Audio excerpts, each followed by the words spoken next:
നെയിമും സാലറിയും ഈ ഒരു പാറ്റേണിലാണ് വന്നിട്ടുള്ളത്. അതായത് ഒരു സെല്ലിൽ നെയിം ആണെങ്കിൽ അടുത്ത സെല്ലിൽ സാലറി. ഇതിനെ രണ്ടിനെയും നമുക്ക് സ്പ്ലിറ്റ് ചെയ്ത് എഴുതണം എന്നിരിക്കട്ടെ. ഇതിൽ നമുക്ക് ഫ്ലാഷ് ഫിൽ ഒന്നും വർക്ക് ആവില്ല. ഇനി നിങ്ങൾക്ക് വർക്ക് ആവുന്നുണ്ടെങ്കിൽ എന്നോട് കമന്റിലൂടെ അറിയിക്കുക.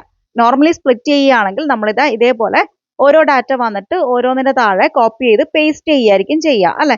അപ്പൊ അങ്ങനെയല്ലാതെ നമുക്ക് വളരെ ക്വിക്കായിട്ട് എങ്ങനെ ചെയ്യാമെന്നുള്ളത് നമുക്ക് നോക്കാം.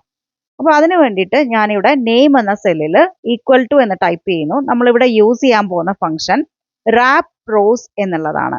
റാപ്പ് റോസ് എന്നുള്ള ഫംഗ്ഷൻ ടാബ് കീ യൂസ് ചെയ്ത് സെലക്ട് ചെയ്യുന്നു. അതിനുശേഷം നമ്മുടെ ഫസ്റ്റ് ആർഗ്യുമെന്റ് ആയിട്ട് നമ്മുടെ ഡാറ്റയാണ്. അപ്പോൾ ആ ഒരു കോളം ഒന്ന് സെലക്ട് ചെയ്യുന്നു. ദെൻ കോമ ഇടുന്നു. ഇനി രണ്ടാമത്തെ ആർഗ്യുമെന്റ് എന്ന് പറയുന്നത് റാപ്പ് കൗണ്ട് ആണ്. അതായത് maximum number of values per raw.